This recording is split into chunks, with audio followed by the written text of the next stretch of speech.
What's going on, everybody, and welcome. This is just kind of a quick one-off video I'm making to fill the time gap for Paper Mario Blind Episode 3 coming out. I've been having a lot of uploading issues. Like, first it wasn't uploading, and then I did get it to upload, and then when it uploaded it didn't have any sound. And then when I tried to upload it again today, it got stuck on something that said, downloading status, 22%. 51 minutes remaining, and it got stuck on that for 3 real-life hours. So I gave up, and I'm trying it tomorrow. But yeah, so tier list, you know how they work. So the D section is obviously the worst section, but there's obviously some Zelda games I haven't played.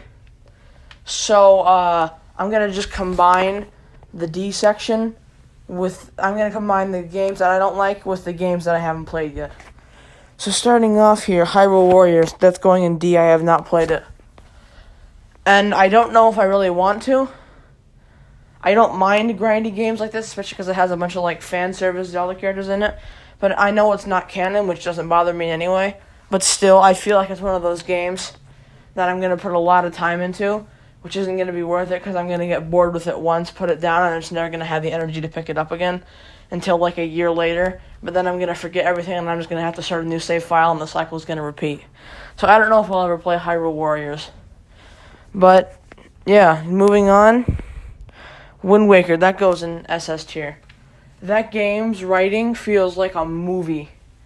And the best thing about it was it capped off the story that Ocarina of Time Majora's Mask is setting up.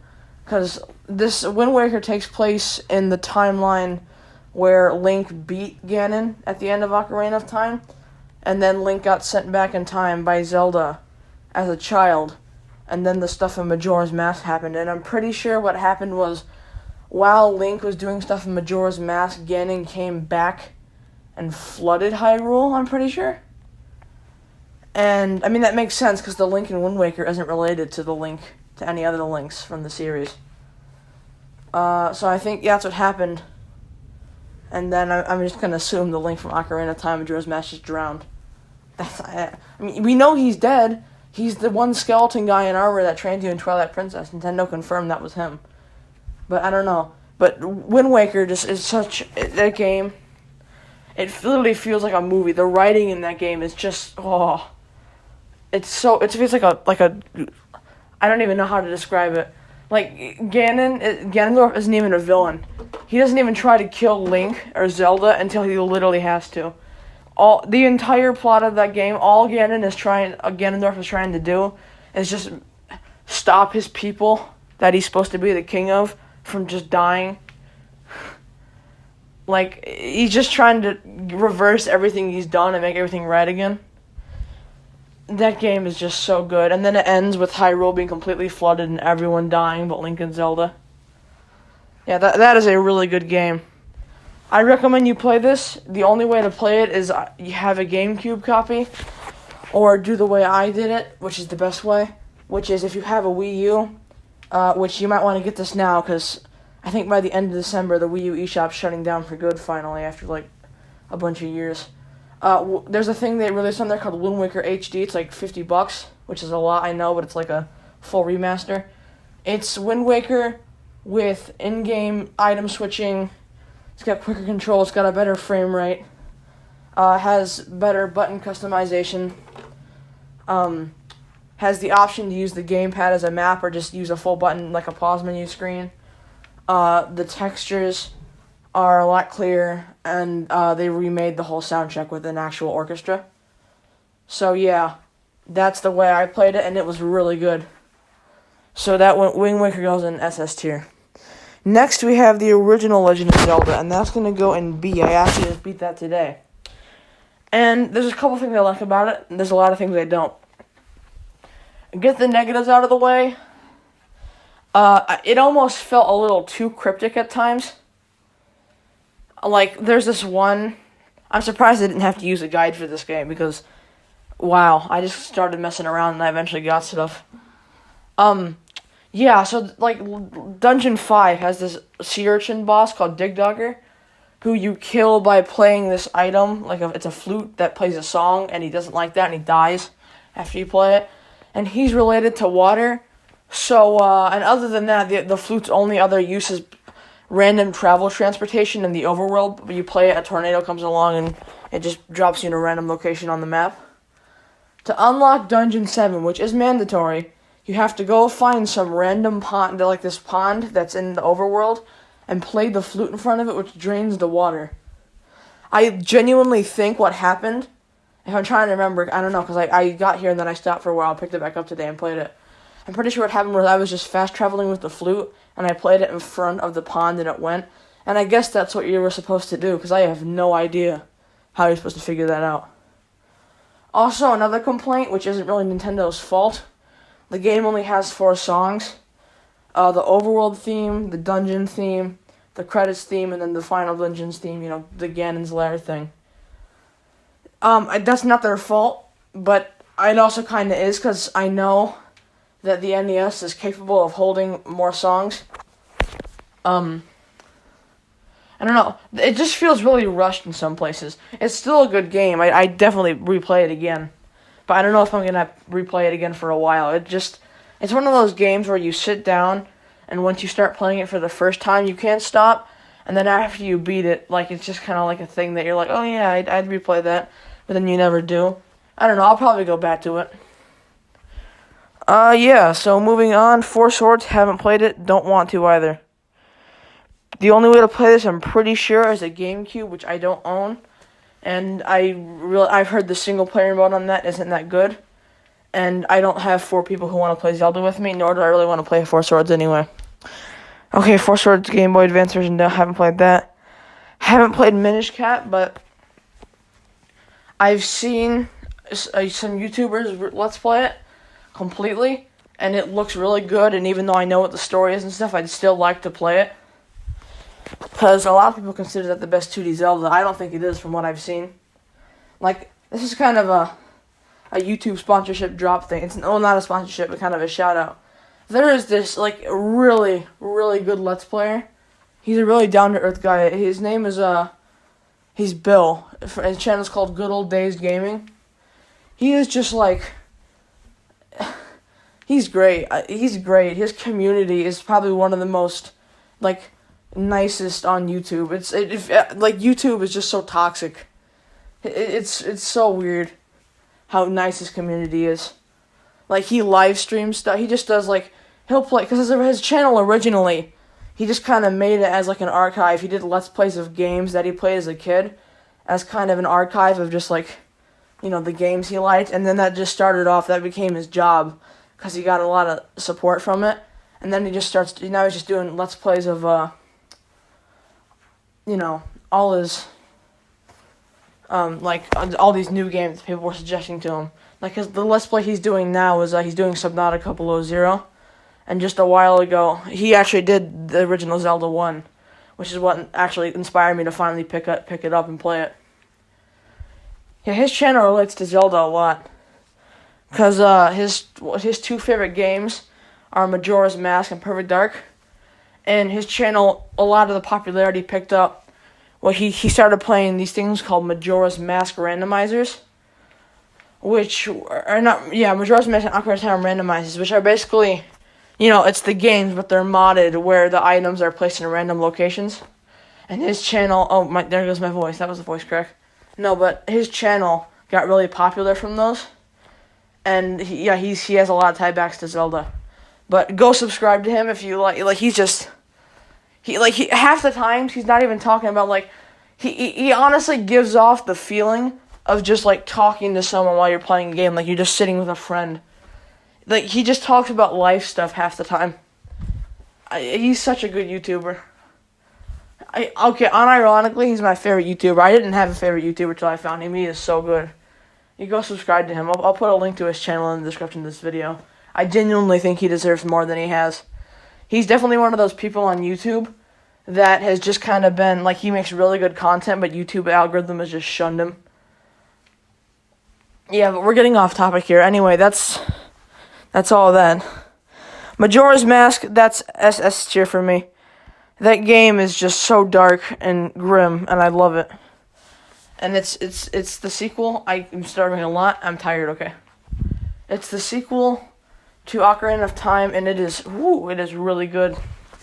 Like, the entire whole mechanic of the game, that you're on a constant timer in a Zelda game, that's huge. That's, like, such a change, like, shift for the series.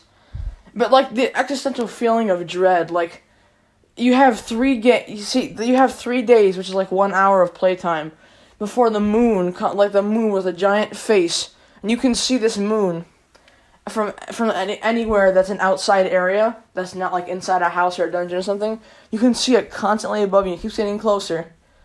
And you can, like, reset time, and you get to, like, Majora, like, kills off these great people of races, and then you play this song which turns their souls into masks, and then you wear those masks and actually turn into them, and you get their power-ups. It's a really good game.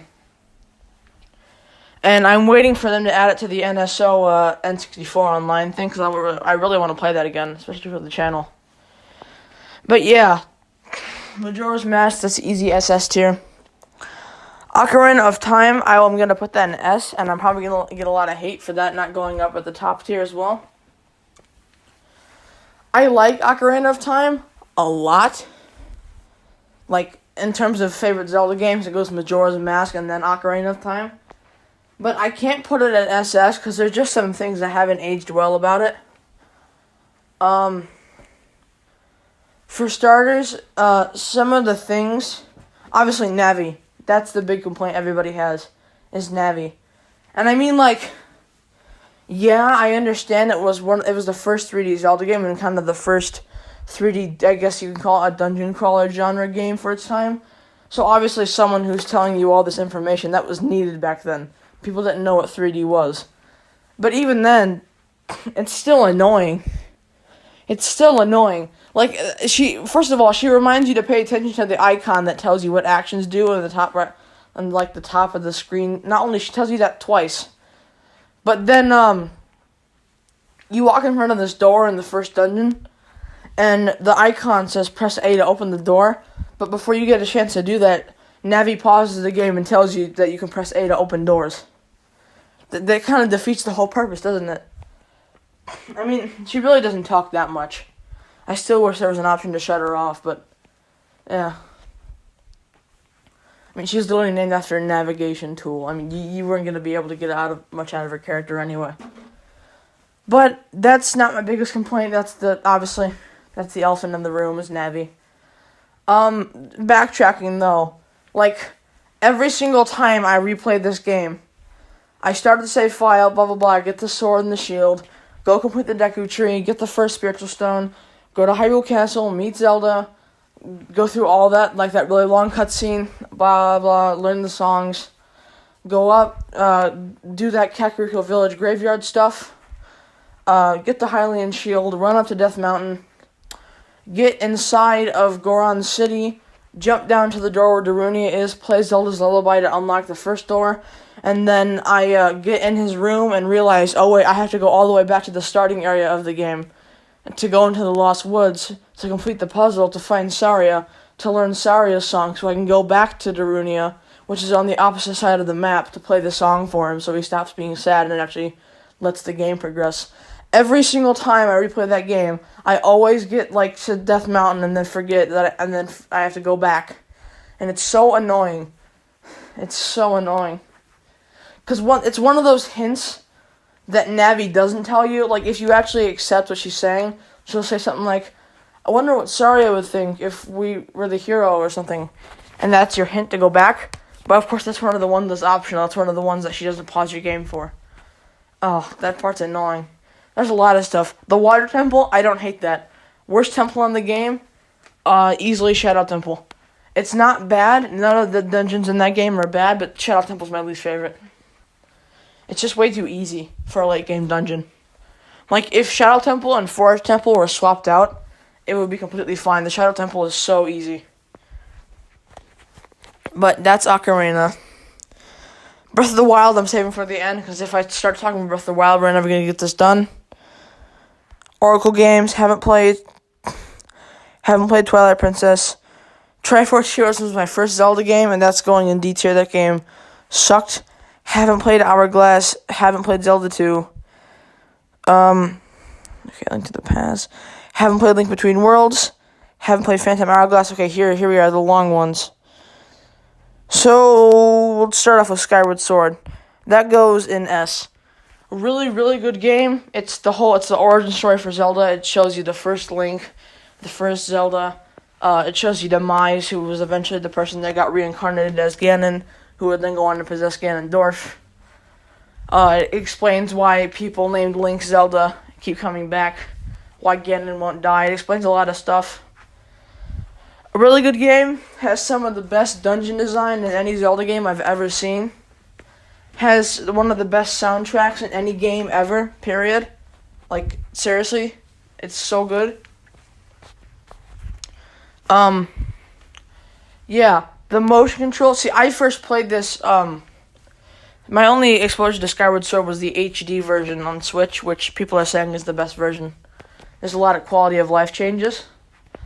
But what sucks about it is the biggest change, the biggest quality of life change, the biggest improvement to the game was locked behind a $20 amiibo, which most people, myself included, were only able to get their hands on after they had already beaten the game because Nintendo decided that it would be a good idea to ship out a very important game item in the middle of a time where shipping was very hard to do in the first place.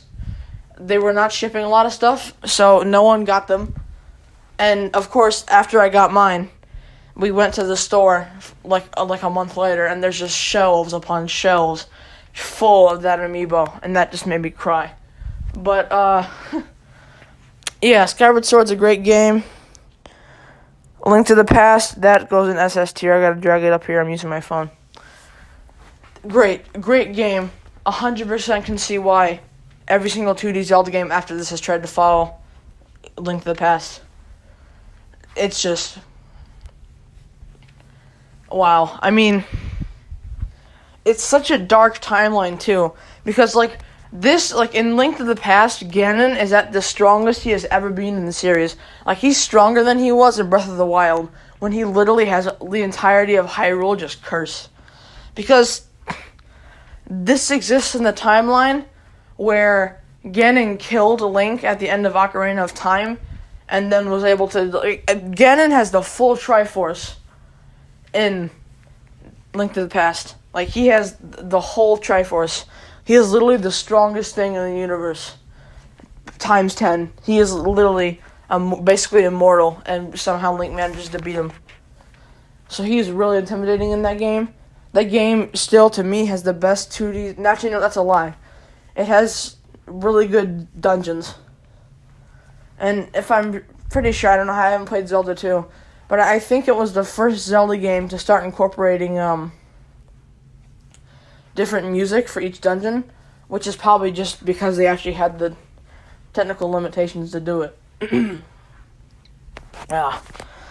But Link to the Past is a great game. There's a lot of ways to play it. You can play it on, obviously, Super Nintendo. Emulation is always an option. My voice. I'm pretty sure it's on 3DS, it's on Wii U, and it's on Switch.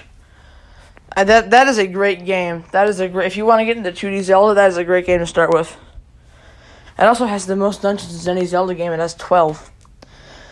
Breath of the Wild. This was a huge deal when it came out, and it's going in SS tier for that reason.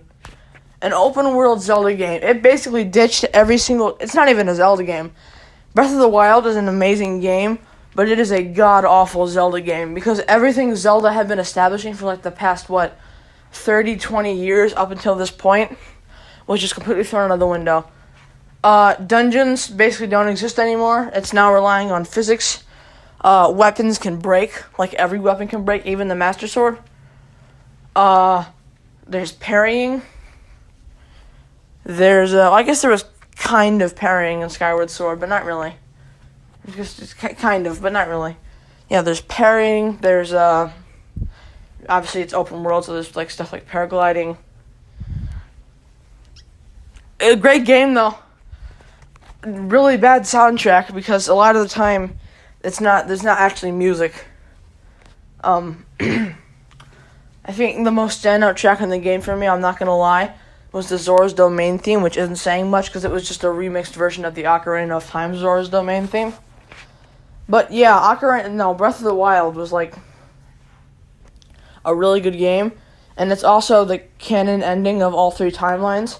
And with Breath of the Wild 2 coming out next year, I really want to see what they do. Because they showed off Ganondorf's body impaled.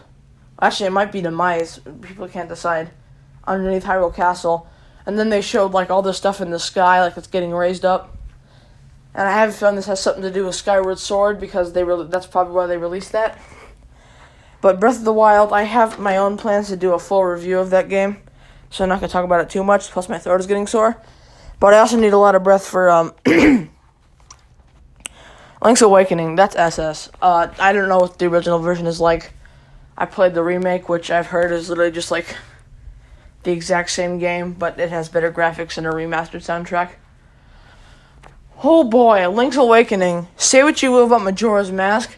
Link's Awakening has, unironically, the darkest plot in any Zelda game. So, spoiler alert, obviously, for all these Zelda games. But, spoiler alert for this game. Because this is the game I really don't want spoiled for people. Because I recommend everybody check this out. So, Link's Awakening is the direct sequel to Link to the Past. So, after Link defeated Ganon in Link to the Past, he went out sailing in a makeshift boat for more adventures. And then it was a really stormy night when he was on the ocean, and he got struck by lightning. And then he woke up on this island called Koholint Island. And on top of Koholint Island is this big mountain with a giant egg where this thing called the windfish lives. And the entire point of the game is there's these things called nightmares on the island, which are obviously in dungeons, guarding the 8 instruments, which you can use to play a song that you learn from this person called Malin. Or no, it's not Malin, it's what's your name? Marin, that's right. Called the Ballad of the Windfish, where you have to wake him up to leave the island. That's the whole part of the game. Wake the windfish to leave the island.